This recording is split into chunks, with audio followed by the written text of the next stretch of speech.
I go ahead? Testing. Can you hear me? Can you all hear me? Good. Please sit down and give me your attention.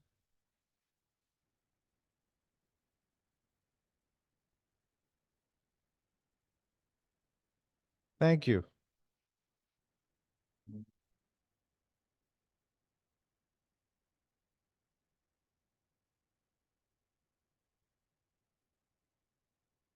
I'm waiting for my wife to sit down.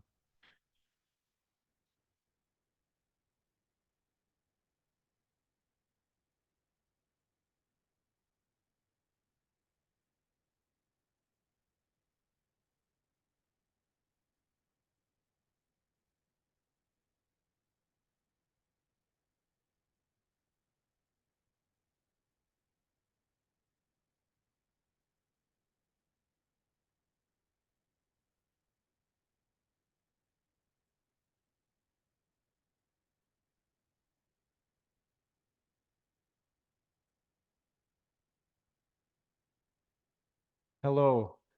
My name is Jim Colby, and I'm a member of the uh, Bay of Quinte Provincial Green group chapter, and it's my delight to welcome you this evening. And I'm really grateful to be here and grateful to be with you people. I'm nearly 80 and I'm really grateful. I'm grateful to be in this interesting space in the county with the people that are here, and grateful for them. And I'm also grateful to the people who came before, the First Nations people. So I'm going to do the traditional land acknowledgement. But I want to say, as you can imagine, that this isn't a confession. Even though I'm a white, Anglo-Saxon, heterosexual, 80-year-old man, I can't help it. This is actually an expression of gratitude and appreciation. And it goes like this. As a settler to the lands of the Bay of Quinte region, I wish to acknowledge that this land was home to many indigenous people, including the Haudenosaunee, the Huron and Wendat people, and the Anishinaabe. These peoples treated the lands and waters not as something to be owned and used for profit, but as a living beings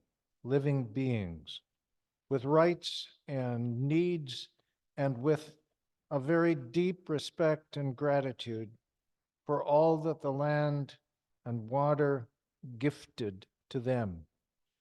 It's my hope to learn from this worldview and do my part as an ally to respect the land and water and other life that we share in this area.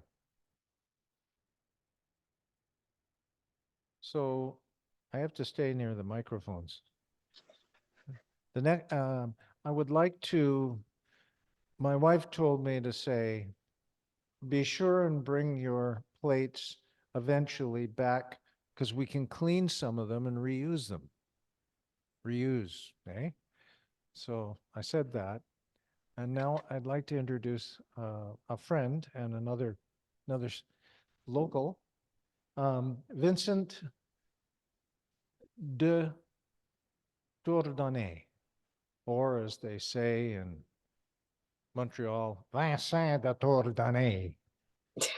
And he's in charge of doing a project on transportation with, I guess, the ultimate objective to reduce the number of single person vehicles on the road and have some kind of inexpensive and plausible transportation for people who are making their way around here and to Belleville. So, Vincent, can you come up and thank you.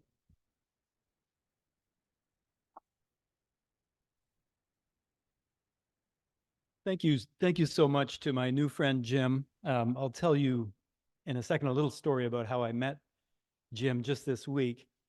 So it's true, I am Prince Edward County's first transit coordinator. So I've been hired to work for Prince Edward County in the role of promoting our existing transportation system and planning for the future, which is going to integrate as much transit as those of us who care about public transit can make possible for this community to serve the needs of the people who live here. And it's an incredible honor and a passion. When I first moved to the county, I was involved in the Millennium Trail Upgrade Project, along with Barry Davidson and other people. And this feels like an even bigger opportunity for the future of the county. So what happened last week was my friend Don Wilford has had an event with Don and a bunch of other people.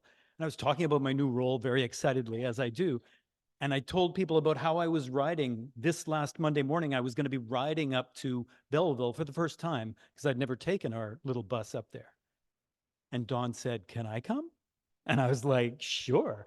Don, of course, being a green and being an advocate for public transportation. So he joined me. And then Jim came along, and then Rick came along as well. So it was like this green convoy on our little local system, these three gentlemen who were like thrilled to take part in experiencing our transit system. I also transferred on, as one can do. For us seniors, it's only $7 to ride up from Picton to Belleville. And with that $7, you get a transfer. And you can transfer to go anywhere on the Belleville system. So it's not even that many people who know about all of this. Yeah. Pardon me?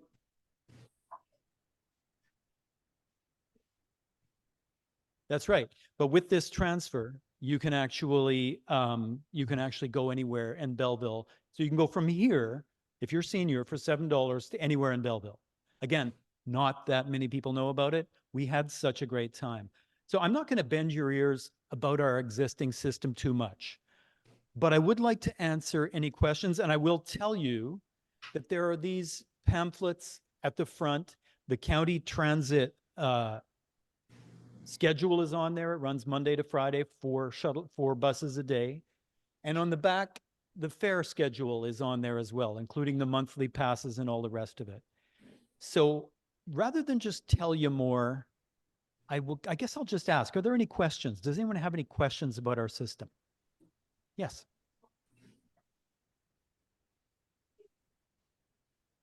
It does. Yeah, thank you. Thank you. Thank you very much. The question was, when you get to Belleville, where do you go? Does everybody go to the same spot? Thank you. It's Beth, right? Thank you, Beth. It's easy for me to remember because that's my partner's name. You go to the Belleville bus terminal, which is right on 165 Pinnacle Street. It's right downtown, not just a block away from Front Street. And what's convenient about that, of course, is it's a transit hub. All of the Belleville buses come there. They all depart from there. So they all wait there to depart at their scheduled time. So in fact, it's a really great place for our bus to go. Yes. That is an amazing question, and we are working on making that possible. The bike racks that are going to go on the bus have been ordered. They have not yet been installed, or they haven't arrived yet, but they will be. Yes, a question in the back. Pardon me? Okay, so this is a whole other category of service. Oh, thank you. Yes, thanks for keeping me on that. What is a registered client? Because there's special services available to registered clients. If you are a person who is 55 years or older, or if you have any kind of disability, you can register as a client. They will pick you up, and within the limits of their shuttle buses, because they're running buses all over the county for people with disabilities, people who need to get to different things, They will get you to a doctor's appointment. No matter where you live in the county, it might not be on your schedule, but they will get you to where you need to go. A specialized on-demand service for people who register. You have to go to the county website and register on the system. Yes.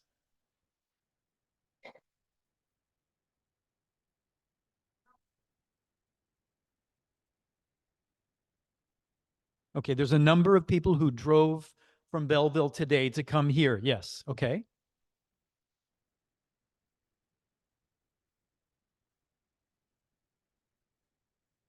That's right. Unfortunately, you can't get back tonight, though. Right. Well, and that's always a possibility. So she said she sees on the schedule that she would have been able to come here for this meeting. And I said to her, you wouldn't be able to get back. And she said, given that I'm at the meeting, somebody here would be able to give me a ride back up to Belleville, which is a great way to use the service, isn't it? So that way you can leave your car at home, especially on a night where it might be a little bit of freezing rainy or something like that. None of us like to drive in that. Any other questions? Yes.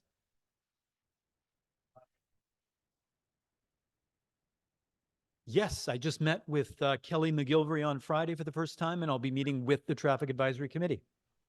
Oh, absolutely. Yeah, I've told them I have to develop the scope for the county-wide transportation plan, which I'll be leading we'll be hiring an outside consultant, an expert in transportation, to develop a new transportation plan for the county. Sorry? An outside consultant, yes. And that person, I have to develop the scope for them. So I've already promised Kelly that I will, and the Traffic Advisory Committee, that I will run the scope past them before it's sent out for tender, before we send out for quotes for the plan. Yes.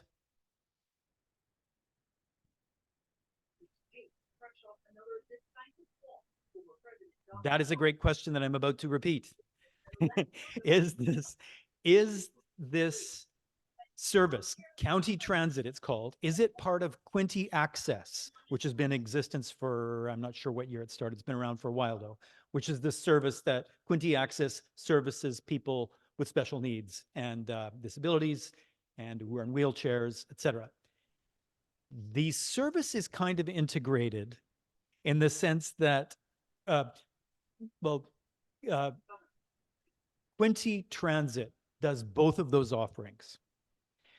The county transit bus itself that runs around Picton and through Bloomfield and up to Belleville and back 4 times a day, that bus belongs to the county and is operated by the same people, Quinte Transit, who operate Quinte Access. So they're running all over the county all the time, taking people to dialysis, taking people in wheelchairs where they need to go, etc. So Quinte Access is actually who you would get picked up by if you were 55 or older. And this is another level of service. It's actually quite complex, but it's actually quite amazing. This is going to be my job to be able to explain this. So this is actually my first public time trying to explain this. It's kind of amazing though. Anybody in the county, if you live wherever you live in the county, you have to be 55 or older, you can call and say, I want to get up to Belleville. They will come and get you in Cressy within the limitations of their schedule. They will come and get you in Cressy and they will bring you to a bus stop in Picton or Bloomfield where you can then go up to Belleville, anybody. And that bus that will take you from Cressy or wherever it might be will be a Quinte Access bus because they've already got them running around the county. I should say there aren't many municipalities, especially municipalities as vast as ours, that have this level of service. And this is due to women at the county like Grace Nyman, Julianne Sneps has been managing it. The department, the community services department at the county is filled with these amazing women who have applied for these grants and made these things possible. And I'm so deeply impressed by their work. And I'm so deeply honored to be able to now serve as the only person whose job it is to deal with transit. Did I answer your question? Yes. Thank you. Yes.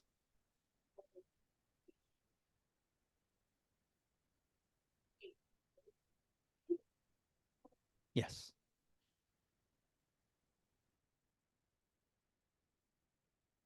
It is. Thank you. I'm going to wrap up now, but yeah, so I won't repeat all of that, but to say the Quinty Access offering is amazing, and it's a remarkable service. We're very lucky. Thank you for your time.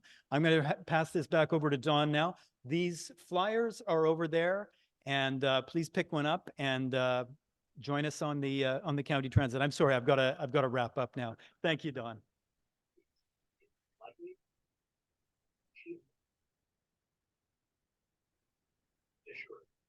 So it's my pleasure this evening to introduce Martin Serres, our speaker tonight. Martin is an adjunct professor of ecological economics in York University's Faculty of Environment and Urban Change, working as part of the Ecological Footprint Initiative. In his professional capacity, Martin works on modeling the flow of plastic materials in Canada. Martin obtained his doctorate in ecological economics at York University under the tutelage of Peter Victor, who's been one of our previous speakers, and was a member of the Economics for the Anthropocene program between York University, McGill, and the University of Vermont. Martin also undertook postdoctoral studies at the University of Victoria's Institute for Integrated Energy Biosystems. Furthermore, he's a fellow of the United Kingdom-based Center for Understanding of Sustainable Prosperity. And as a researcher, Martin has published on a variety of subjects, including energy transition dynamics and the role of degrowth in mitigating climate change. Now, I'd like to say a couple of words about the limits to growth. The limits to growth, I encountered it in the late 60s. It knocked my socks off, and then it disappeared. It was an eerie experience. And to try to convey that experience, I'd like to read you something from Timothy Finley's famous last words. Think of the sea. Imagine something mysterious rises to the surface on a summer's afternoon, shows itself and is gone before it can be identified. The people on the shore sit beneath their umbrellas, comfortable and dozing. Half of them are asleep. Of the other half, perhaps only 2 or 3 have seen the thing. None of them points, none of them stares, none of them dares. After all, one could be wrong. By the end of the afternoon, the shape, whatever it was, can barely be remembered. No one can be made to state that it was absolutely thus and so. Nothing can be conjured of its size. In the end, the sighting is rejected, becoming something only dimly thought of, dreadful but unreal. Thus, whatever rose towards the light is left to sink, unmentioned, a shape that passes slowly through a dream. Waking, all we can remember is the awesome presence, while a shadow lying dormant in the twilight whispers from the other side of reason, I am here, I wait. And with that, let me pass you to Martin to tell us about limits to growth. Thank you very much, Don, for that introduction. And I just want to confirm that everyone can hear me. Perfect. And I think, Lenny, you're going to be sharing these slides. Is that correct? Perfect. So I actually want to start by acknowledging the words that Don just said. Then I'll get to the presentation. We can imagine something lurking in the deep. It's hard to see, and eventually it goes out of sight. But that thing that is lurking in the deep is still lurking there. And I guess one of the things that I want to convey tonight is we might have had a glimpse of it in the 70s, and then we may have forgotten about it. But that thing is getting bigger and is coming back for us. And so it's a bit of a grim way to start, but honestly, it is, shall I say, 2024 now. And so it's kind of the reality that we face. So on those uplifting words, I'd like to say thank you very much for inviting me. I'm Martin Serres, and as was introduced, I'm an adjunct prof at York University. And it's a real pleasure to get to talk about a book that I found quite helpful when I first read it in 2016. And so the point of tonight's talk is to kind of look at limits to growth. What is it all about? What do people say about it? What do its predictions say?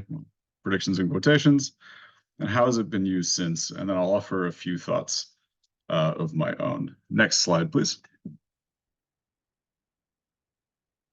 Oh, and if I am going over time, someone just yell at me to shut up, please. That's be much appreciated. So I'm sure that we are all extremely familiar with what I've called the current situation, right? We have climate change, we have species loss, we have habitat destruction, we have soil erosion, we have ice cap disintegration. We have the whole 9 yards of biophysical phenomenon, all kind of going a little bit out of whack in real time. For example, it is January in Toronto. Despite the fact that it's an El Nino year, we have an enormous 2-week fog bank hitting us. So we're all aware that climate change and other environmental problems are dire. And I've just put a diagram here courtesy of the Stockholm Resilience Institute and Johan Rockström, just to kind of convey that. The diagram here shows what they call the planetary boundaries, which are various processes looking at things like ocean acidification, CO2 emissions, biodiversity loss. And over time, basically, of these boundaries that we're measuring, we're transgressing more and more of them, and we're doing it quickly. So, to be frank, the current situation is not great from an environmental perspective. Next slide, please. And something that I find personally frustrating, and I'm sure many do, is that there seems to be kind of a continual optimism, and an optimism that often seems to really be a mask for delay. And so the image you see here, courtesy of The Guardian, is famously of signatories to the Paris Agreement in 2015.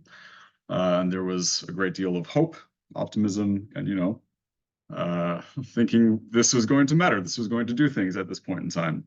But we find ourselves 9 years later, basically running into the 1.5 degree warming limit.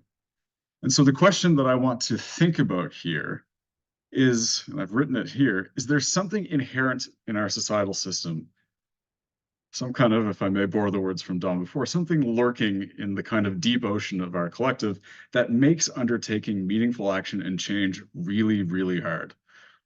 Next slide, please.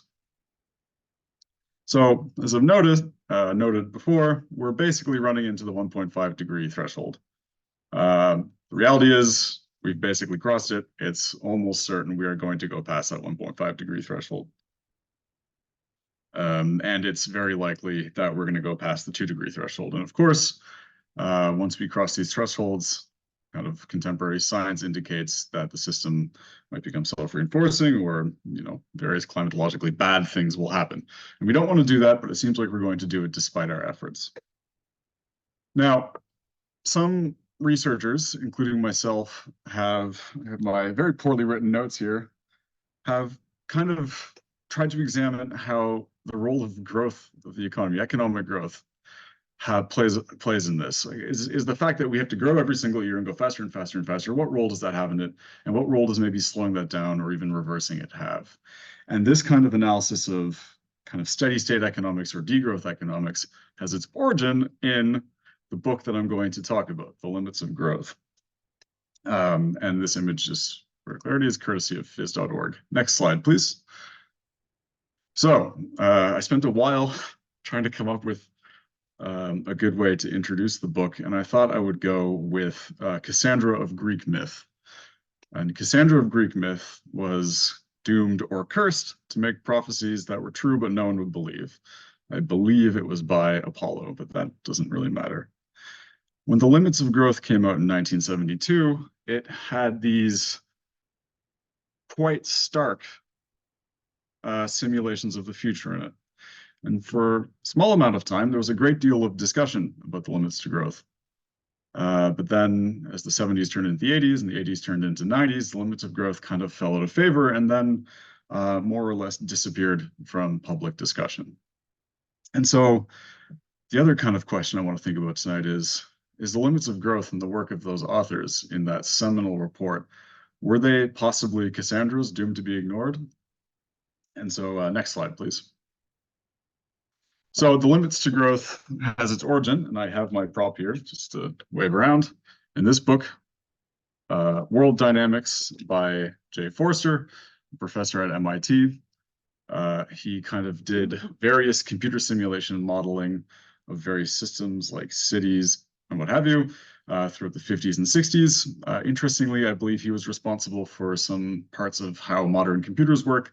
And he comes from a long tradition at MIT of systems researchers. Back kind of to people first working out how to solve mathematical equations on computers. So interestingly, at MIT, which we kind of associate with the hub of science, technology, and engineering, is this report or book or study that bridges social dynamics, that bridges economic dynamics, that kind of bridges physical dynamics, that puts them all together. So this is quite novel. And in fact, by the time that I read this in Limits to Growth in 2016, it still felt quite novel. So that should tell you something about that. And I think in 1970, Forster was invited by a newly formed group called the Club of Rome to kind of think about these issues on their project, which I believe is called The Problem or the Predicament of Mankind. The language is obviously old-fashioned, but that's what it was called at the time. And so in this book, World Dynamics was something called World 2, a very ambitious model of the world system. Next slide, please. So the Limits to Growth, published in 1972, came from a kind of initiative by the Club of Rome, the Problem of the Predicament of Mankind.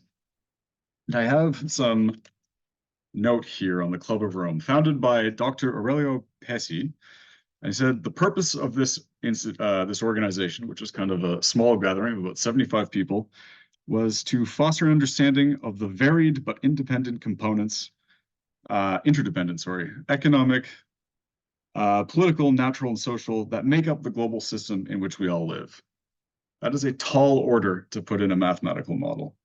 And so the Club of Rome went to MIT and Forster and kind of initiated this project. And phase 1 of this project is the Limits to Growth that we are looking at. And the principal authors here, Donella Meadows, Dennis Meadows, Jürgen Randers, and William Brains.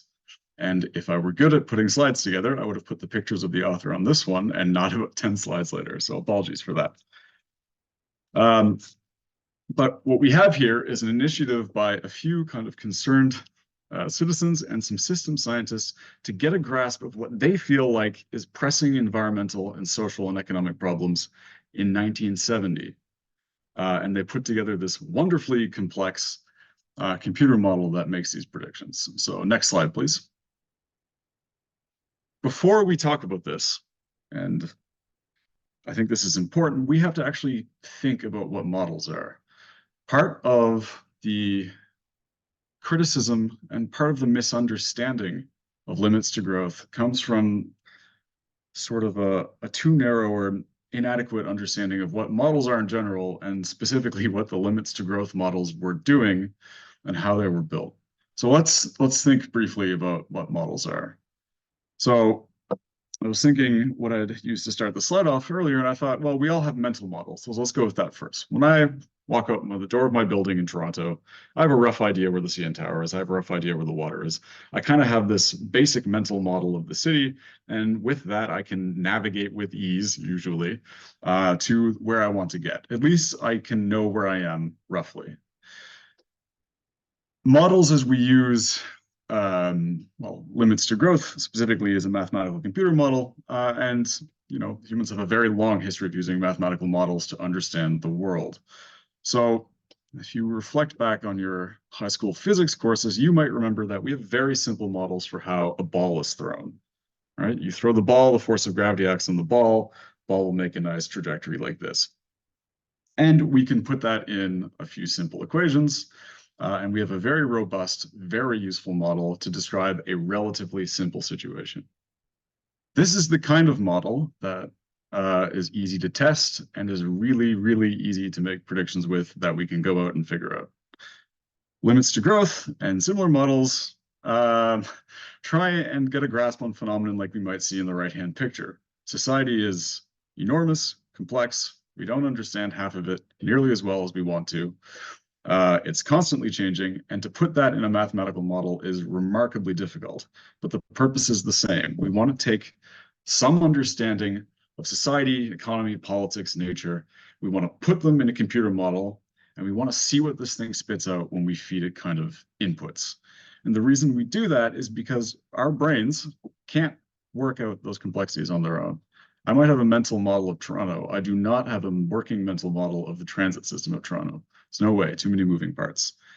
Society, or the Earth system as a whole, is fantastically more complicated than that. So we have to kind of turn to these mathematical models. But, and critically, all models are simplifications. If they weren't, we would just have, the thing itself. So next slide, please. So let's think about a really simple system. And this kind of relates to the systems modeling that is done. So let's imagine we have a little island, and on this island we have our cute little deer, which we see on the right-hand side, and we have our kind of equally cute wolves, which you see on the left-hand side. So we have prey and we have predator. And let's look at this graph here. We can imagine that as the population of our deer increase, well, there's more deer, so there's more food to eat, so the wolves can have more cubs, and then you have more wolves. But then as the population of wolves increase, they eat too many deer, so the deer population starts falling. But then the wolf population overshoots the kind of food base it has, and then it declines. And you get this kind of repeating pattern over and over. So this is called predator-prey equations. It's a really simple system, and it's one that you can build in the kind of systems dynamic language that limits to growth is based on very simply. And it's a great example of our way of taking these kind of natural phenomena, which might seem quite complex, putting them into a model and learning something about this. We see that in this case, it oscillates. Next slide, please. So with our kind of idea of modeling, I want to address kind of the two really fundamental mechanisms in limits to growth, or at least fundamental in the way I see it. And the big one is exponential growth. And exponential growth is defined unrigorously, I'll say it, as something growing way quicker than you expect. Much, much, much quicker. And so there's a great parable, which I'm sure some of you have heard, about a king rewarding someone who's done some service with a request, and the person requests that they would like rice grains on a chessboard.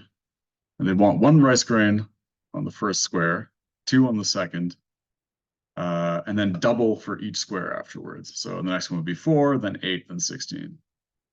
So the king in this parable thinks that's easy. That's a simple request to match. So they get their people to go to their granaries to put rice on the chessboard. What we see, though, is because the number of grains doubles each step, is that this number gets absolutely illogically huge very quickly. So by the time you get to about the 20th square, you have something like 1 million grains of rice. And by the time you get to the 64th square on this board, you have this god-awful number here, which I don't even know what the name is. Exponential growth is basically something doubling at a constant interval. And it gets really, really, really big, really, really quickly. Next slide, please. So we might as well take a look at exponential growth in a way that'll kind of link up with the book a bit more and look at it graphically. So on the right-hand side is a little graph I threw together, and it shows some population growing at 3 different percentages: 3% per year, 3.5% per year, and 2.5%. And there's something I want to draw your attention to here.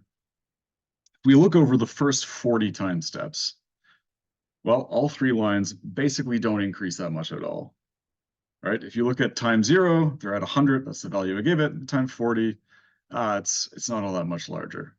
So in that first 20 or 40 time steps, we're not really seeing anything. It doesn't really become alarming. Over the next 40 years, however, the population surges. So if you're someone looking at the first 40 years here, you don't really see that much growth. There's no alarm. Over the next 40 years, the population jumps astoundingly quickly. So if this red line here is, say, a carrying capacity for the population, we might imagine we have, again, some sort of herbivore on an island. And the red line represents the, I don't know, amount of biomass or food they can eat. Well, for a long time, the population is way below that carrying capacity. But very, very quickly, after about year 60, the population grows so quickly that it exceeds it.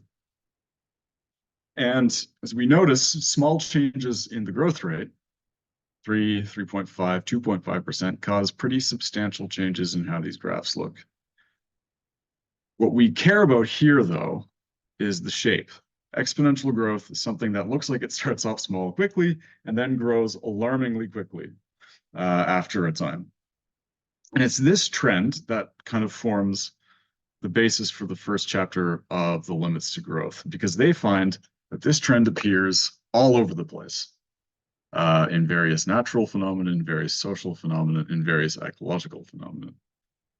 And as we see from the graph here, if I have some sort of natural phenomenon growing exponentially, well, that is going to get very large very quickly. And at some point we wonder, does that make sense?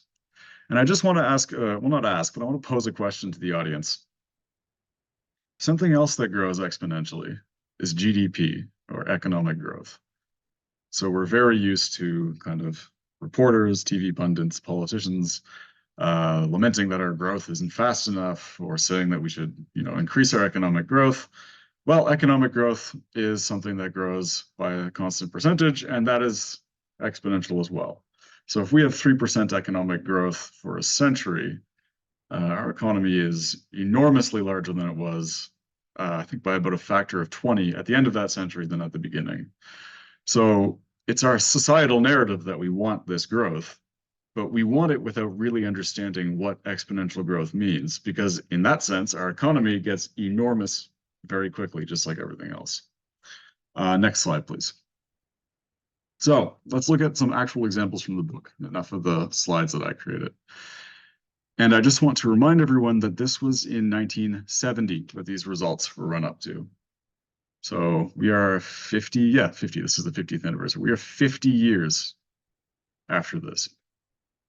Well, in 1972, the authors saw several examples here that world population, fertilizer consumption, and famously, atmospheric concentration of carbon dioxide were all increasing exponentially. So I'm not sure if you can see my mouse, but if we just look at the first graph in the left here, it's a bit small. That's the concentration of carbon dioxide in the atmosphere, the Keeling curve, very famous. And it's growing characteristically in that pattern we saw. Thank you. If we go down to the world population graph, we see the same pattern. It's again, very level for a long time and then suddenly growing extremely rapidly. And a bit harder to see, but you see the same dynamic in world fertilizer consumption in the rightmost image. So here we are in 1970, noticing that we're no longer in that kind of flat-ish part of growth.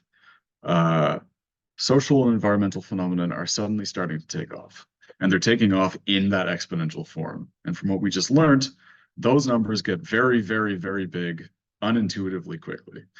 And so the kind of logic that the authors posit is that obviously can't go on forever, right? If we allow concentration of CO2 or world fertilizer consumption, if we assume it keeps going like that, it becomes simply absurd very quickly.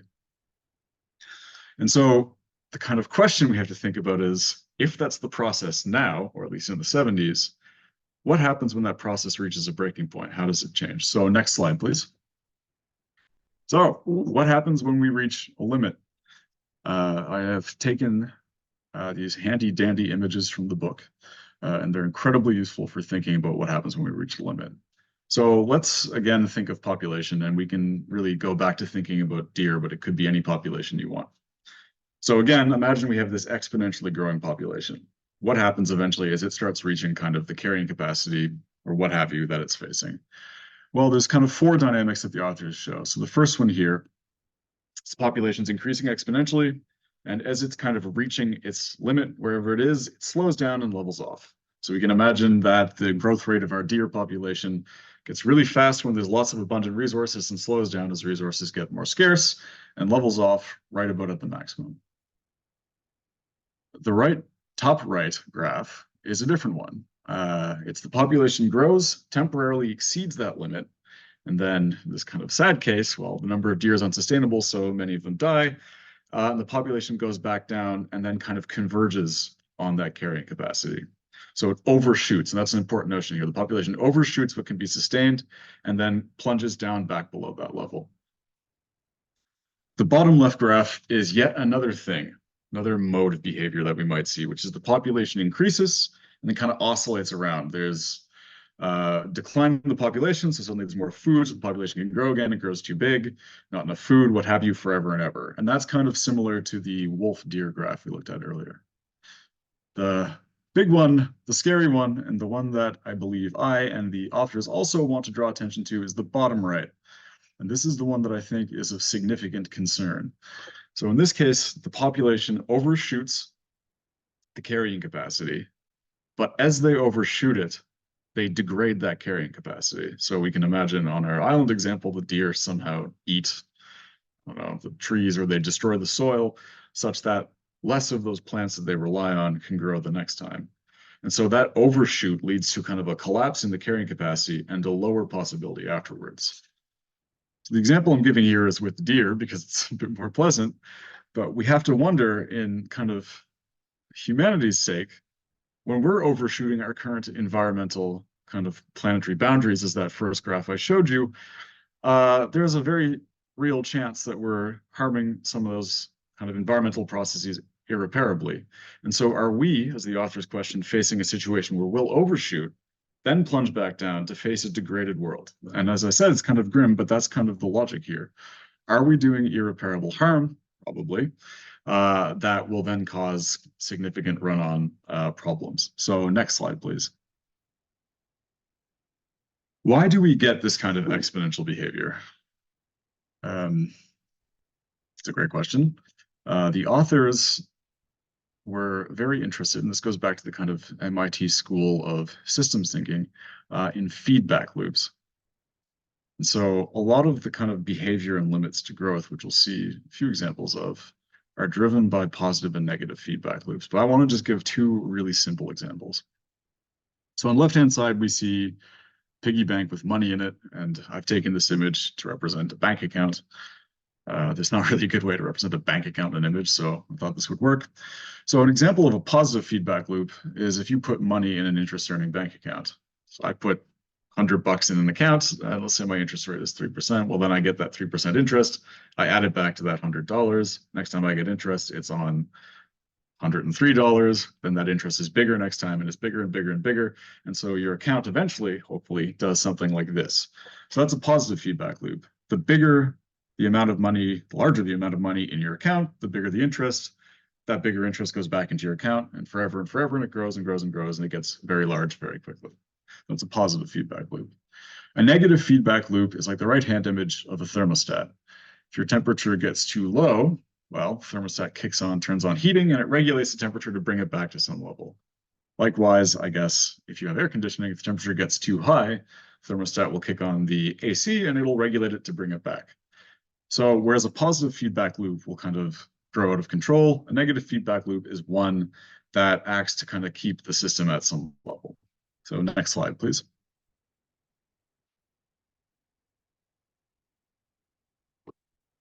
The purpose of the model, and I'm using the words from the authors here. So the authors in the Limits to Growth book built this kind of much bigger, much more convoluted model. You can see an overview of it here. They're interested in what they say are the behavior modes of the population capital system. Basically, they're just kind of interested in how the system of humans and machines and pollution and food and agriculture evolve over time. Very importantly, and I'm going to say this now because we'll come back to this when I talk about the critics, very importantly, the authors don't assume that this model, this kind of big complex thing you see in the picture here, is making predictions. They're not going to say the GDP of Canada in 2070 is X. No, it's not the point. They're just trying to get a rough sense of how that system evolves. So they say here, a major purpose in constructing the World 3 model was to determine which, if any, of the behavior modes will be most characteristic of the world system as it reaches the limits to growth. If you remember that slide before, I think they're basically worried. Well, they want to know how the system, when it reaches the limits, will behave, and quite honestly, if it reaches a limit, overshoots, and then degrades the environment afterwards. So what to say about the model here? Well, I'll leave that to the next slide. Next slide, please. So limits to growth is far too big and convoluted to explain in any detail, but apologies, there's a horrible siren sound in the background. But the model is really comprised of 5 kind of key bits linked together by various functions and whatnot. But really the model links population, which we see with the crowd of people, emissions, which we see with the presumably coal-fired power plants, food, which we see with a nice salad, non-renewable resources, which actually might be coal here, and kind of production capital, which we see with the robots putting the car together. So these kind of 5 categories, these are the things the authors are interested in. They want to know how these 5 things for the entire planet, so an ambitious task, evolve over time based on certain assumptions. Next slide, please. So let's just look a little bit more in depth at a component of the model. Hopefully I'm not boring you all to tears, but since I can't see you, I don't know, so I'll forge on ahead anyways. So let's look at a quick small chunk of the model. So here we have, if we look at the top, we have a box with population. We see an arrow kind of sticking out from it, going to births per year, and another arrow going back into population, and a little arrow with fertility. If that were alone on the screen, that'd be an example of a positive feedback loop, because the more births you have, the more people you have, the more people you have, the more births you can have, so on and so forth, so the population would skyrocket. Obviously, this is not realistic because we also have deaths per year. So the model has both births and deaths of people, and the deaths are modulated by a whole bunch of things. So mortality depends on kind of the food per capita. The food per capita relies on the amount of cultivated land, the amount of agricultural capital you have to make. This is itself reliant on the amount of industrial capital. And industrial capital produces pollution, which feeds back into mortality, and so on and so forth. So it's kind of a very quite complex tangle of different things feeding into each other. And one thing that we should think about is there's kind of no way to look at any of these things by themselves. That's why we build a systems model in the first place. I can't just look at population or just look at industrial capital because those 2 things are ultimately related. Similarly, pollution is not just some phenomenon over here. It feeds back into our, well, the model's daily lives and certainly ours. And so just for the reader's interest, the pluses and minuses here indicate positive and negative feedback loops. So the model, as you recall on the previous slide, is a lot more complicated than this. But the basics is that the model is comprised of a bunch of these positive and negative feedback loops linking together those kind of 5 categories. So next slide, please. Okay, that's most of the boring stuff out of the way. So let us actually see what the model spit out. So it's important to realize, and these are images directly from the book, so apologies for their somewhat confusing appearance. The model runs with real data for the first 70 years from 1900 to 1970, and then runs for the remaining 130 years from 1970 to 2100. So the x-axis down here shows the evolution of those kind of variables I showed running from 1900 to 2100. And the first run we see on the left, and if this is hard to see, well, I'll try and describe it as best I can, is what the authors called the standard run of the model when they did it. This was the model filled with their kind of best business as usual assumptions. What they saw when they looked out and measured data in the world at the time, they put that in the model and basically said if kind of current trends continue, this is how the model will work. And let's see what happens. So in this case, the curve we want to look at, if you can see it, is the one labeled resources. It's the one that does this. So as the model runs over to 2100, you see that these kind of non-renewable resources plummet. As the non-renewable resources plummet, the industrial output rises to a certain point and then plummets. Thank you very much for this on the fly showing of the graph, by the way. And as the industrial output plummets, well, then food per capita plummets because we need that output to make kind of an agricultural capital. And then the population keeps on rising for a bit and then also plummets. Importantly, the population keeps on rising because there's kind of a built-in number of people.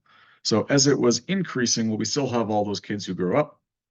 Then eventually, food per capita also plummets, and then you have this kind of horrible crash scenario where the population, food per capita, and industrial capital all collapse. And I would hazard a guess that somewhere around 2030, 2040, maybe 2050.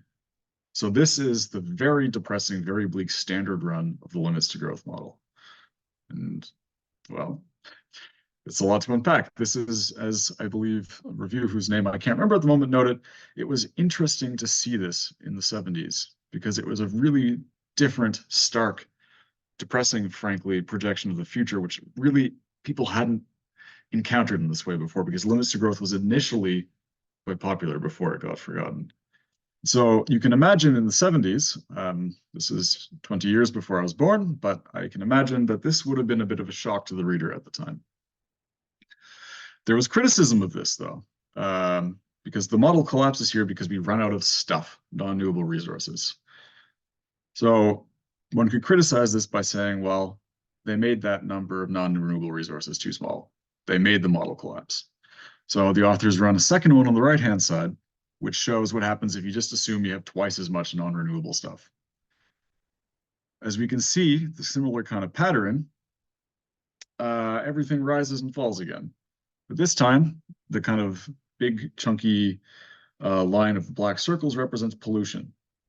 And pollution increases kind of dramatically in this scenario. We're not really as constrained by stuff, so we can build lots of machines. Pollution skyrockets somewhere in the middle of this century, and that causes mortality to increase, and eventually you get the collapse again in the model. And I think it's very important to say this now, and it's a bit almost spooky reading this, that the pollutants here are not CO2. They're kind of long-lived pollutants, kind of heavy metals, what have you. But the authors note that when they showed the Keeling curve, they note the importance of CO2, and they say something along the lines of, it's increasing dramatically, but we do not yet really know if it will have any climatological effect or whether we'll decrease it before it does. So this wasn't CO2, but you know, in the world we live in now, we might as well think of it as CO2 because we now have a good understanding. So in this case, the model collapses because there's too much pollution, and we get the same kind of problem. So next slide, please. More graphs. I am sure the audience is thrilled.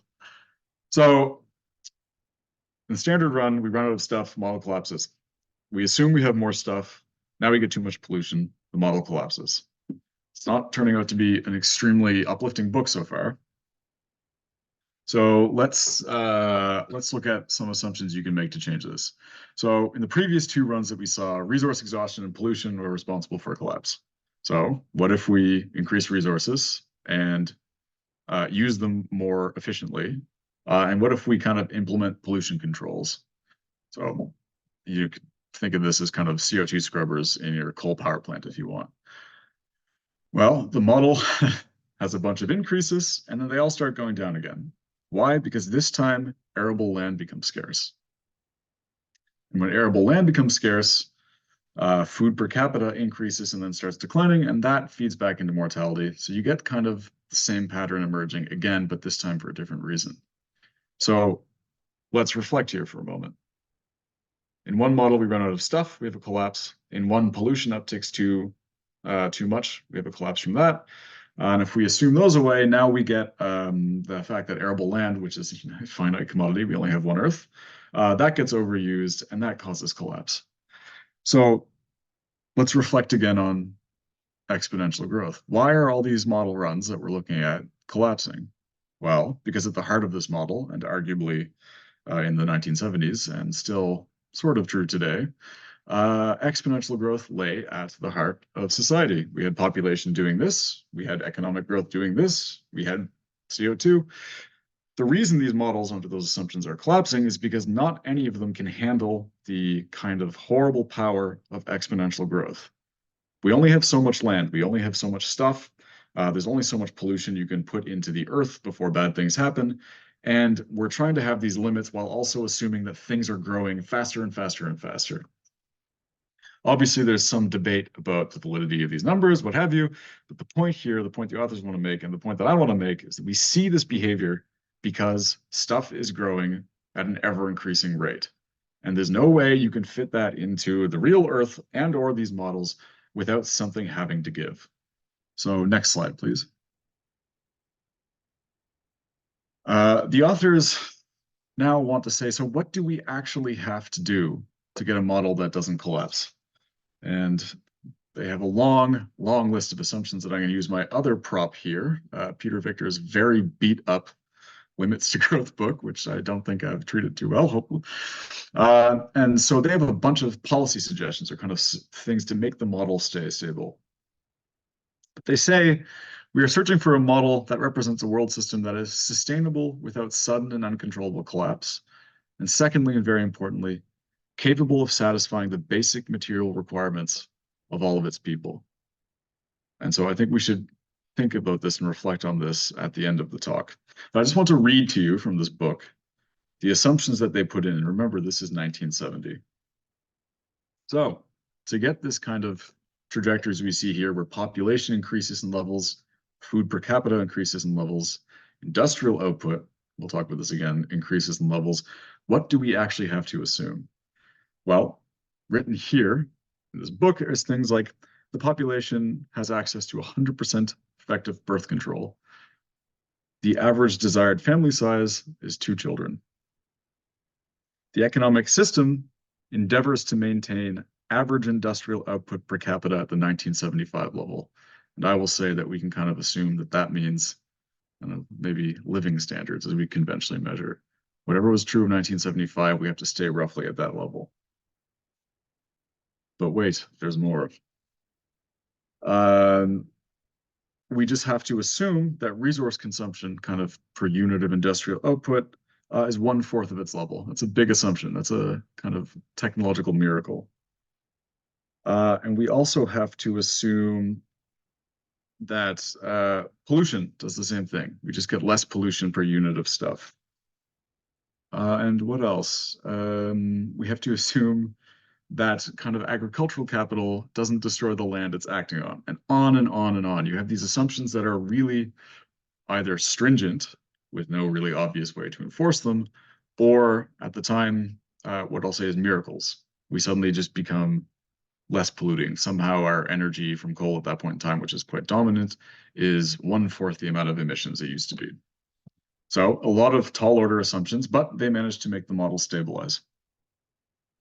The thing that we care about here, partly, is A, you actually could make this depressing model stabilize, and B, industrial output per capita is leveling off. But that's the equivalent, basically, of saying that economic growth is leveling off. And that's a major controversial and worldview changing point. So next slide, please. And I just have to be conscious of time so I don't go on forever. But they include something that I thought would also be important, because it's now, what, 2024, and this came out in 1972. They say, what if we delayed the policies I just talked about? We delayed their implementation until 2000. I was 9 in 2000, so that would be 28 years later from when they implemented them in the model, or 25, sorry. So what if we delay them to the far future year of 2000? Well, in the model, can't do it anymore. The model increases again, and then you get these patterns of overshoot and collapse. So what they find is delaying was really, really unfortunate for the model outcome, that you kind of had to, in 1970, act quickly to implement changes to avoid this kind of negative future. Again, to hammer home the point, this is the 50th anniversary. 1970 is not yesterday in that sense. And in some sense, we've delayed substantially on a lot of things. Next slide, please. So this is the authorship slide I should have showed you earlier, but I didn't. But basically, here are the authors. I'll just introduce them. We have, and to see if I have my notes correct, Jürgen Randers on the far left, Jay Forrester next, Donella Meadows in the middle, Dennis Meadows next to her, and William Bremens on the far right. And so they say in the book, their conclusions concerning a stable world. I'll read the second one here. All input and output rates, births, deaths, investment, and depreciation are kept to a minimum. The level of capital and population ratio are set in accordance with the values of society, and the capital and population are constant in size. So what they're basically saying is to make their simulation work, and what they think about the future is those things that are growing exponentially have to level off. Which again is problematic on some levels, but also, at least in the 70s, both novel and extremely controversial, as we will see. Next slide, please. So we've written a book. It's 1972. Has lots of very dire predictions in it.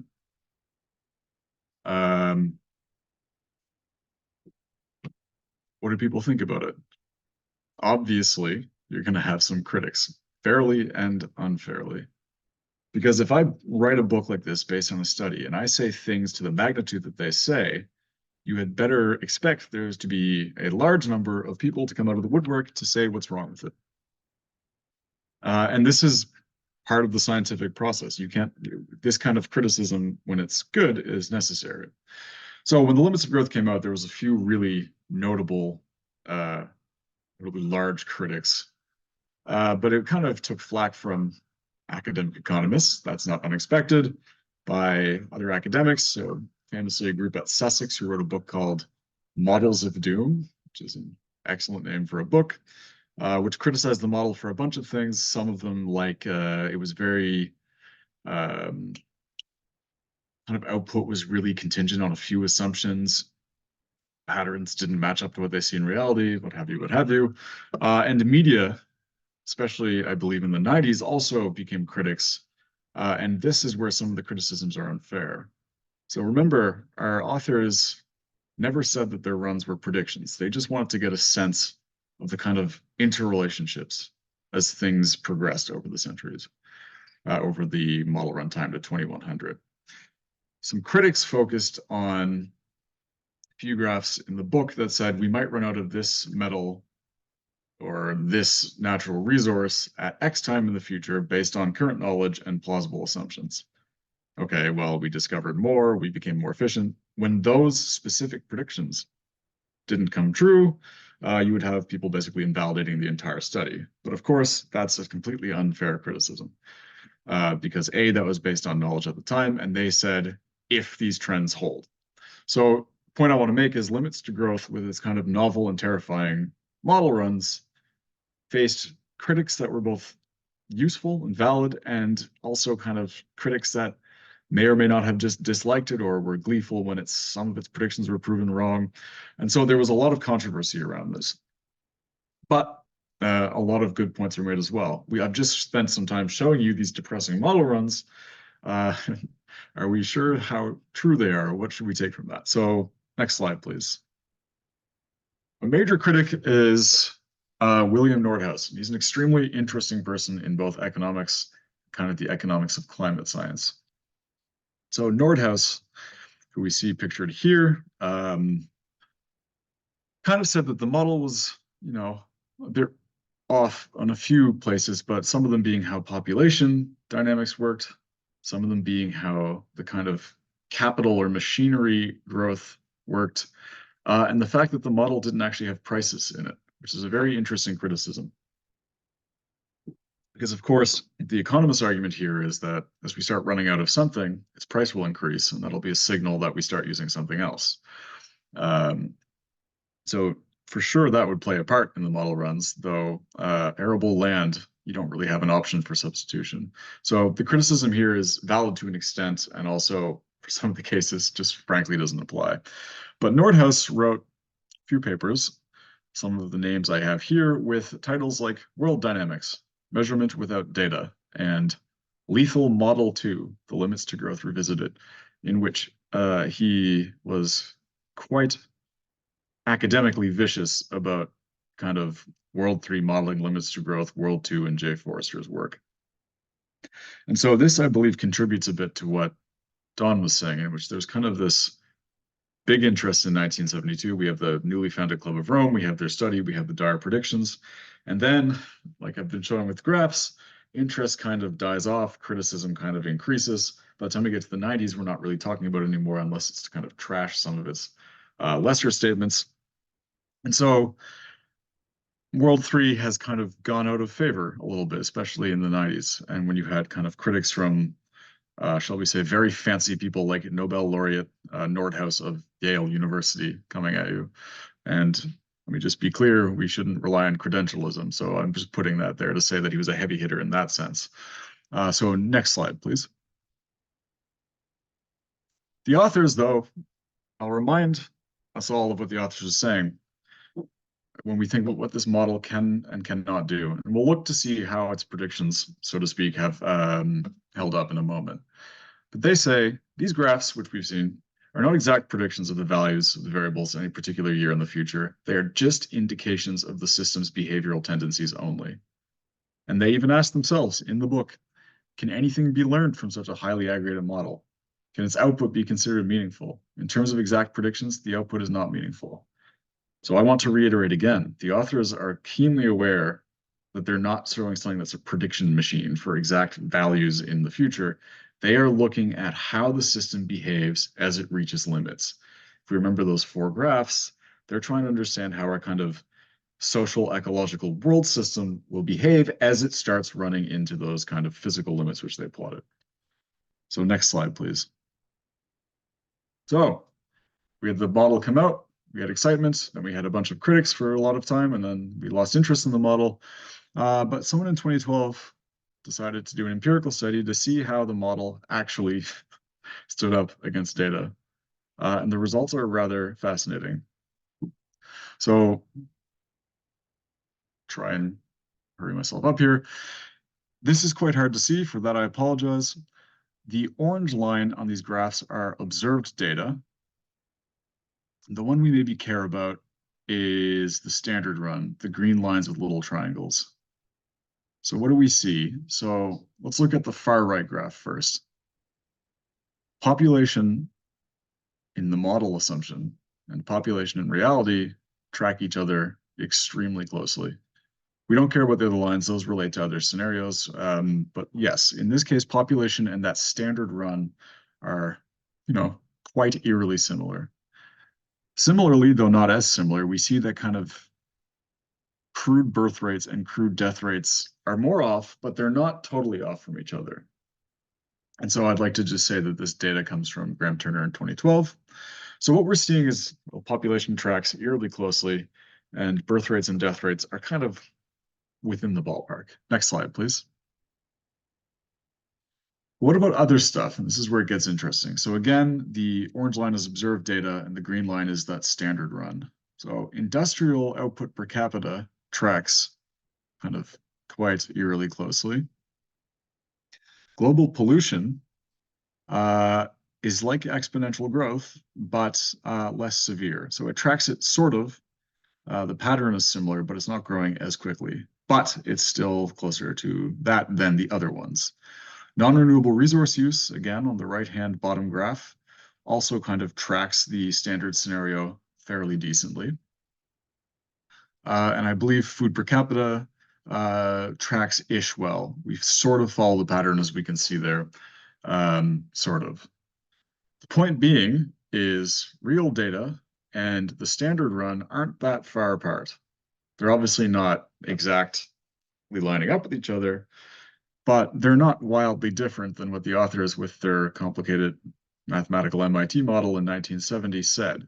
So we have all this ferocious criticism and then this ridicule and this mockery over the 70s, 80s, 90s, and 2000s. And then Graham Turner in 2012 shows, in fact, if you play around with the standard model of World 3, not that bad. So I believe his paper was called On the Cusp of Global Collapse. And the reason is because we know how the standard run ends. It ends in collapse. So that's uplifting, but so far World 3 actually not all that bad. Its standard run sort of tracks reality a little bit more eerily close than we might have wanted, given the implications. So next slide, please. And this is just boring, but I'll say quickly. So there's been kind of other studies more recently here by Gaia Harrington, who actually, I believe, works with the Club of Rome, and a team of researchers who show that kind of the results of the model are reasonably close, given updates and given what have you. So remember, this is the thing we don't want to be tracking, specifically also not the standard run. But we don't want to be tracking any of those dynamics because we know how those dynamics from the graphs go. They go up like this, and then they go down. So the fact that actual empirical testing much later down the road showing that we're kind of not far off, not perfect, but not far off from those model trends on the uptick is a bit alarming. So next slide, please. So I apologize. I picked Robert Pasqualiano's picture off the Cambridge website. I to know this person, so he's immortalized now in this presentation. But World 3 is actually still in use. And in fact, people are working on significant updates or using it to do various things. And I believe CUSP, that Center for the Understanding of Sustainable Prosperity, had some researchers, Robert here, dedicated to for a while. So people are still using this and they're still improving it. But a point on this that I want to make is that this initial effort in 1972, kind of making this world systems dynamics model, basically helped launch my discipline of ecological economics. So we've obviously made substantial improvements over that time. We've learned more, we have better modeling. So again, 50 years has gone on, but this kind of use of computer simulation, mathematical modeling to try and bridge the social, the economic, the nature together to try and get some understanding of their behavior really started with this work. So in that sense, it is incredibly, unbelievably important. Next slide, please.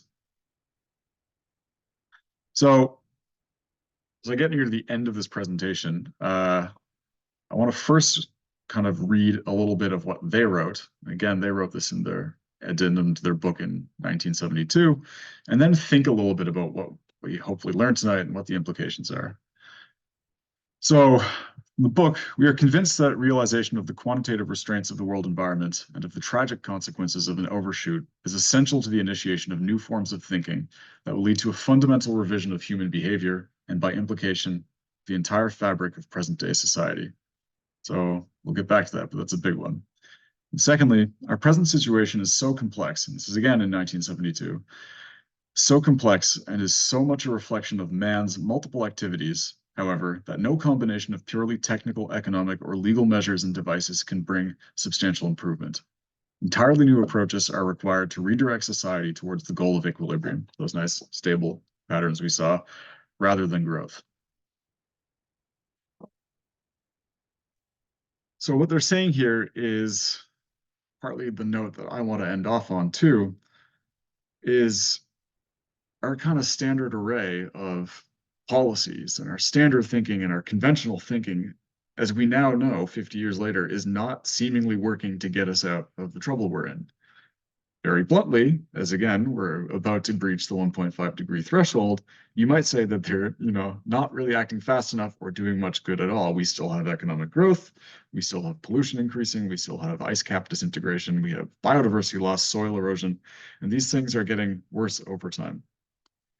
The authors are saying here, and something that I like to think about as well, is that they're challenging us in a really significant way, that we need to fundamentally rethink how we organize society. And I don't mean in just the small sense. I mean, well, we don't know what a non-growing economy looks like. My supervisor, World Supervisor Peter Victor, has done substantial work on trying to understand what it looks like. I won't go into it here, but really, truthfully, we don't really have any idea of what a non-growing economy based on kind of today's situation or society looks like, nor do we really know how to get there. But if that's the way we have to go, it gives us the kind of chance to reimagine society, hopefully, in a way that ameliorates many of the kind of iniquities and bad parts that we frankly have today. But again, they don't know either. So we're clearly running into this situation where we're facing exponential growth hitting limits. In 1972, they're asking us to really think about rethinking our society. Today, we are running into those limits in a much more brutal way, and we still have to take that activity to rethink. In fact, it's incumbent on us because we, as everyone is aware, risk passing down a nightmare situation to our descendants, to posterity. We risk giving them a situation that's unmanageable because we didn't figure out how to, reorganize society now.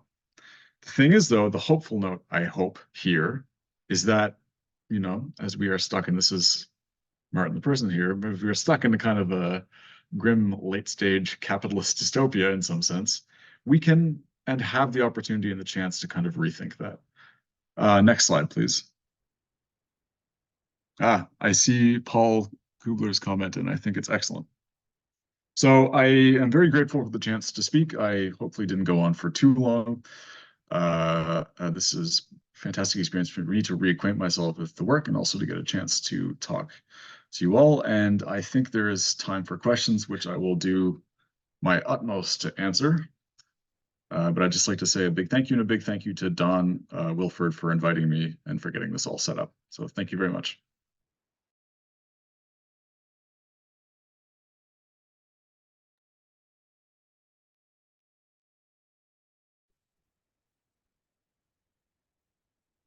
Could you come up and, pardon me, right. If you have questions, could you come up and use the microphone? So he can hear them and we can all hear them. Okay? Anybody have a question? Could you come up?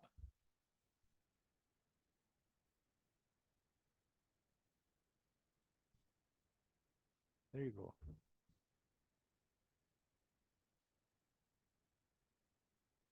Is it on? Can people hear me?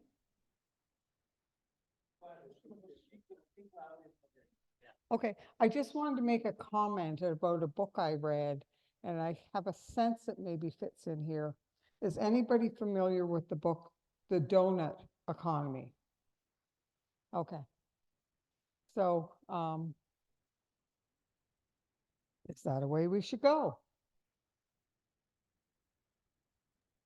Well, that's a great point. So donut economy by kind of ecological economist Kate Raworth is Kate Raworth, I'm not really sure how to pronounce it, is kind of been one of the most recent major publications.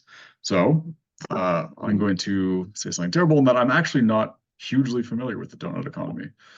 But I understand the principles at work there. And I won't give an answer to that because me, the human, has no idea if that's the way we should go. In fact, I don't know if anyone really does. But the point being is Kate Raworth has done a lot of novel thinking to provide us with kind of a different way forward, a different perspective, a different set of goals. So is that the way we should go? Truthfully, I don't know. Should we stay the way we're going currently? Me, no, because we know that that's not really working. So I recommend, and that's a good point, and thank you for bringing that up, that people do get Kate Raworth's book because it's apparently quite excellent and quite visionary. Apologies for a bit of a non-answer on that one. Thank you. Another question? Come on up, Bill. Just as there are no stupid questions, I hope the audience agrees that there are no stupid answers. Joking. Yes, just a question regarding the fact that the population growth, the exponential population growth, that China's last census has their population in decline. Is that the decline some source of hope? And is it, or is the fact that the turbocharged Indian growth is checking that anomaly? That's an excellent question. So I have two things to say on this. First, just globally, I was looking at these trends earlier, and population, I believe, around 2050 in the kind of most likely run or the median run is set to basically peak and level off.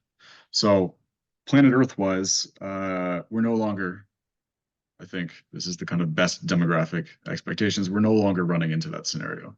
So we've clearly had exponential growth of people for a while, as we see in the absolutely astounding population growth this past century. But that number is expected to level off by, I believe, mid-century. So in that case, yes, China, I believe now, and please correct me if I'm wrong, has experienced kind of a population stagnation or even a decline. Yes. Japan has famously experienced population decline. So this is kind of a dynamic that is now quite prevalent, that you're getting, well, and this is in the book as well. I mean, basically, in 1972, they noted that rich industrialized countries, people were having a lot less kids. So in general, I don't necessarily know specifically about India's population trajectory, but globally, that thing is leveling off. The second point I want to make on that is the inherent difficulty, and I would say almost injustice, of talking about population pressures. So is there a lot of population growth in, shall I say, less developed countries? Yes. But most resource consumption and most usage of our environment and most kind of emissions of pollutants stem from the wealthy countries where population growth is not that significant. So yes, population growth by just the sheer mechanics of it, leveling off, will make that burden less substantial. But it is really less a thing about population in some countries than it is about overconsumption by the wealthiest. So that's what I'd say to that. Thank you. Thank you.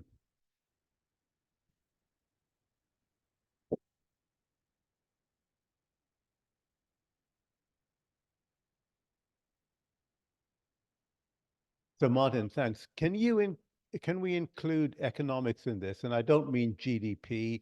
I think the biggest measures of macroeconomics are inequality and also conflict. We see increasing conflict around the world, and also political tension. So are there any ways of, or is anybody looking at including these kinds of things into the model? So let me answer your question in a variety of ways. So the authors in the book note that they specifically don't include things like conflict or, political upheaval in their book. And part of the reason is those things are hugely complicated, arise for often complex reasons, can arise out of nowhere, and they're enormously hard to put in a mathematical or computer model. And if you do put them in, you run the risk of just making bad modeling and predictions.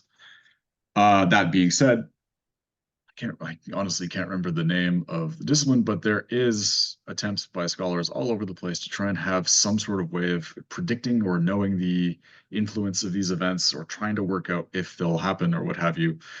But it's certainly beyond me to know how to put conflict in a model. And that leads to a scary point that I will make.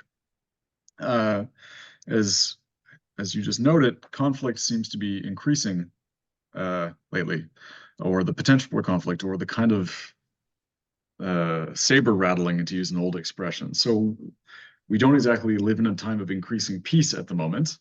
And that's a very nerve-wracking thing, because if we try and tackle this enormously complicated, hugely difficult, time-constrained problem of environmentalism, it is much harder to do when it turns out that we're also blowing each other up, or when we have, kind of warmongers at present. These things are both hard to predict, and also they will impact our success or our attempt in ways that are very, very hard to understand. Inequality, to answer hopefully the last part of your question, is definitely something that we can put in models. So I believe Thomas Piketty famously wrote a book whose name definitely eludes my tired brain at this point, in about 2014, focusing on inequality. My own work with Peter Victor and a scholar from Quebec is trying to put a form of inequality into Peter's own model called Logro. I don't know if anyone's put inequality in World 3 variant, but I am certain it's doable. So that is at least one thing that we can get a grasp of and that people have developed significant understanding in.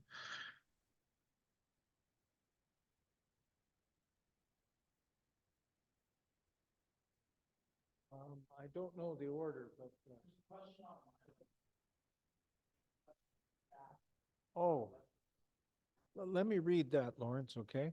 Can you see the chat question?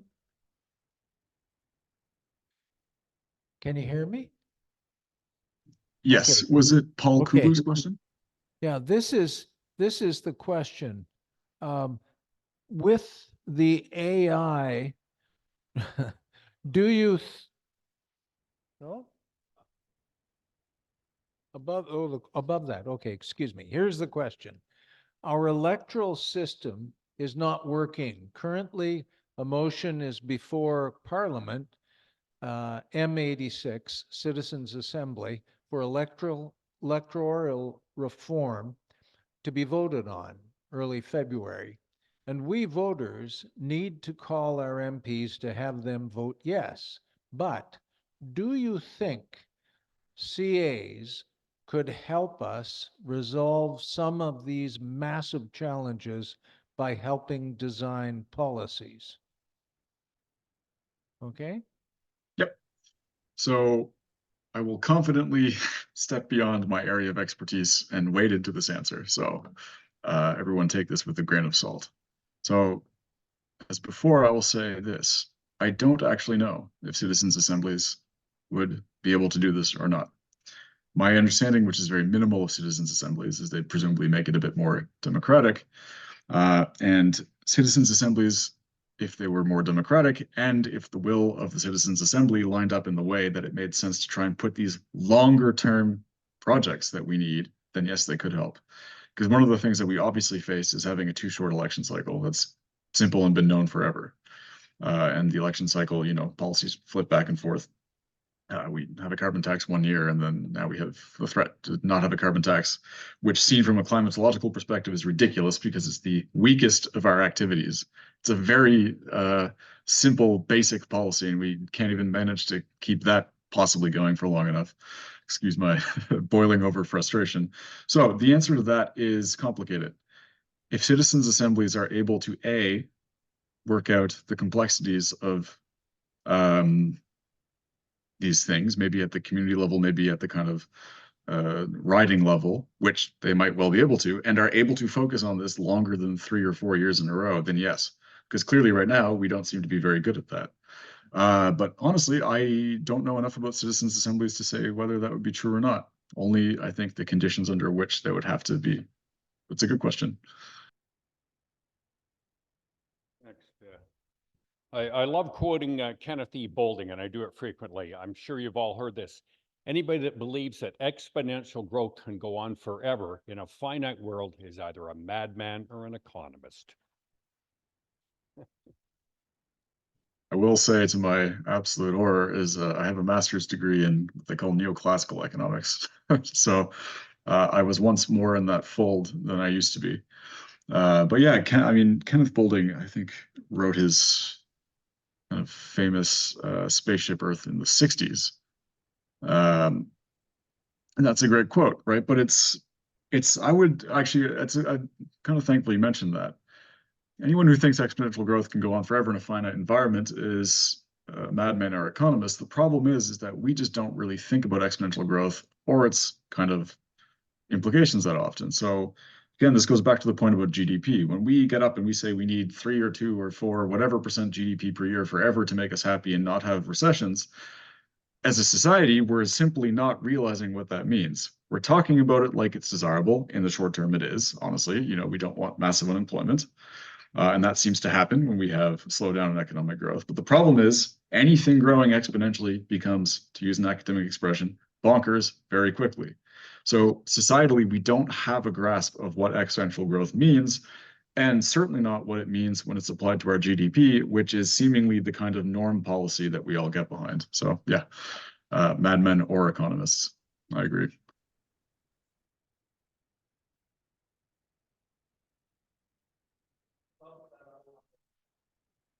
Right. Speak into the mic. Yeah. Hello, good evening. Thank you for your talk.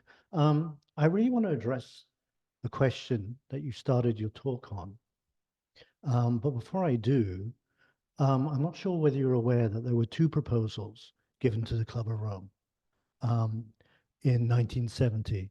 The Club of Rome eventually went with the J. Forrester MIT model, but the other one also dealt with what they called the problematique, and used systems theory as well as the interdependency of problems, et cetera, and it was a bit more of a sketch, but they outlined 49 what they called continuous critical problems, and it's well worth a read because those 49 problems could have been written yesterday. Anyhow, that's just, did you know that? Have you read that? Nope, I was totally ignorant of that. So that's quite fascinating to know. Thank you for all right. saying. So to address your question as like what inhibits change, or why do we find it so difficult to change? Are you familiar with Donatello Meadows' leverage points in a system? Yes, I think I read that about 8 years ago, but yes, I have read it. Right. So she was one of the authors of the limits to growth. it's a brilliant piece of work. It's how do you change a system? And the number one, as you might recall, is changing mindset. And what I think we often do is speak the language of the mind rather than the language of the heart. And so I want to put that onto you in all the modeling and the abstractions. Does that actually inhibit our growth? I mean, our ability to change rather than speaking the language of the heart and changing mindset? Thanks. Now that is an exceptionally fascinating question, a truly, truly interesting question. Let me kind of marshal my response, but that is, yes. So let me see how to answer this. So I did and do mathematical modeling, which is very dry, and you put equations on a thing, and at some point in time you get so abstracted from it that you kind of you lose touch with what the things you're modeling. And certainly in the sense you're not doing it in the language of the heart, or I'll rephrase that as basically the human way of doing things, right? We're social creatures. We value community, spirituality, music, art. So these are the things that kind of drive us and are important, not the outcome of 40 differential equations on a computer model. So the issue here is we need that computer modeling, that thing, to try and grasp what the future looks like. Because right now we don't, A, have a good idea, and B, we don't know how we'll impact it when we basically try things. But on the other hand, we're not going to have a vision, and we're not going to have kind of the creativity or the spiritual drive or the whatever that motive force is to try those to do those changes if those don't exist in the first place. Humans are motivated not by the outcome of those equations, they're motivated by the language of the heart, as you said. How to bridge that gap is, I don't know, frankly. One of my friends and colleagues had a very interesting job for a while where she worked in the Vatican trying to kind of bridge spiritual communities with kind of climate change and environmentalism. Point being that you cannot really people won't do anything if you just sit there and scare them. But if you tie it to their kind of beliefs, then maybe you have a chance.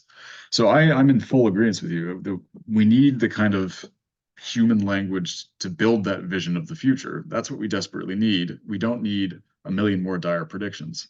But because of the complex situation we're in, not just any rosy vision of the future is going to work, and we have to have some way of understanding its implications.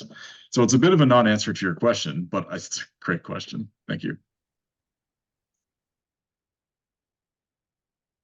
I'm going to read some of the questions that have been written by people on the from the internet. The first one is with AI, artificial intelligence, do you think modeling this will be useful or helpful? So, I think people would disagree with me. I mean, obviously, it's the case. So some of the problems are, AI is a really big fancy tool to sometimes deal with a lot of incomprehensibly large data. You can make models that learn. You can do a variety of clever things with AI. But in some sense, I think I personally might push back, thinking on my feet here, is that AI, you think about it critically, what in AI is there that's going to, quotation marks, save us that we don't already know? And so I'll give an example of, let's say, the obvious dynamic. And so we have a lot of CO2 emissions from various sources, and we also have a pretty well understood way of dealing with those, which is to produce our electricity renewably and to electrify our uses of energy. So we don't need the kind of mind-bending inhuman insight that AI can provide on massive data sets to address the fact that we already know that it's an engineering problem that we've understood for ages. We just don't do it. We need the policy will, in some sense, to do it. Does AI, so in some sense, I don't actually think AI is useful in this kind of context. It's useful in other ones, but in this one, we kind of have all the physical science knowledge and all the kind of notions we need. We just need to actually do them. So I guess that would be my answer to that. I'm sure others would disagree with that. But in a lot of sense, we know what we need to do already, and we don't need the latest generation of super mathematical gizmos to do it. AI is a wonderful tool, don't get me wrong. I just don't think it's necessary in this case. Thank you. Thank you. Another question from the internet. Has any country attempted to create a stable economy with no growth? So someone correct me if I'm wrong. I don't think really in the sense that we see. I don't think so. There's famous examples around the world of countries with what I'd say are unorthodox and different ways. I'd say the most famous one would be Bhutan with their gross national happiness.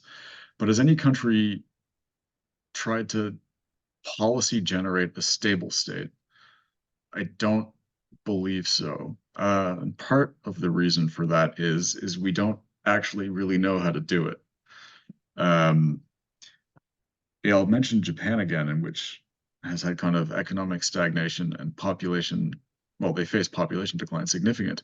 Japan might become an unintentional stable state and even degrowth society, right? Just by the sheer mechanics of how that country's population and economic output is going. They might get there unintentionally, but they didn't intend for that to happen.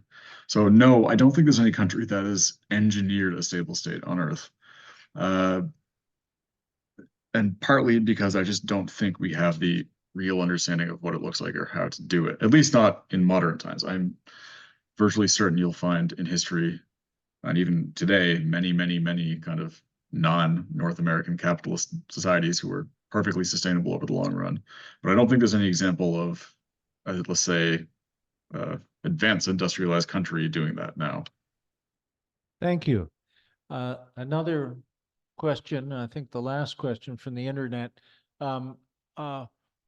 What could help, or how do you see our system of dealing with the possible changes presented here can take place? Do you understand that? No, sorry, I'm just trying to find it. This is in the chat. Yeah, it's in the chat, and it's marked.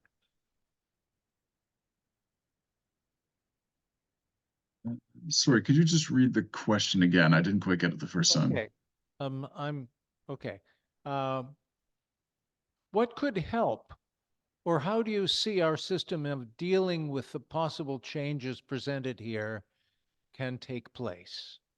You've been asked this before, I think, in format. So again, I'll give my standard road answer tonight, and I'm sure maybe this isn't the expected one. That me, on the grand scale of things, I don't really know, and I think this is kind of the honest admittance that has to be made a lot of times, is our ignorance of a lot of the confluence or the problematique of things that are hitting us and will hit us is such that it's hard really to have a good idea, a good, solid, concrete plan of what we need to do. So something I was dwelling on earlier today, what could help? Well, we could have less Twitter and less Facebook, because we live in a society now drowning in misinformation, which is really, really beneficial to those who want to maintain a status quo or to stop us from doing any kind of policies that, decreases the wealth of a few people. So one thing that I think, while not directly helpful, is we have to find a way to get ourselves out of this morass of useless misinformation, wrong information, malicious information that we kind of swim in daily, right? We don't have attention spans to make long-term policy because we're too caught up in the rigmarole of elections. We have conspiracies, what have you.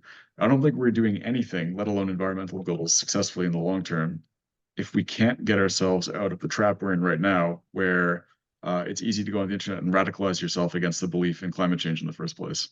So I don't know any concrete things to avoid the problematique. I mean, I have some ideas, but it's not enough time to get into that now. we all face the problem of living in a society flooded by dubious misinformation that makes it really, really hard to kind of sit down, have an honest conversation, because interests rely on that misinformation to keep the status quo going. Thank you. Thank you very much. That was wonderful, and I'm sorry we don't have time to get into those sorts of things. Maybe you'll come back and we'll talk again in a similar way. But thank you so much, Martin, for your presentation. It was really uplifting. Thanks. Definitely the takeaway message. And I just want to extend a big thank you to you all as well for the privilege of getting to do this talk in the first place. So thank you very much in return.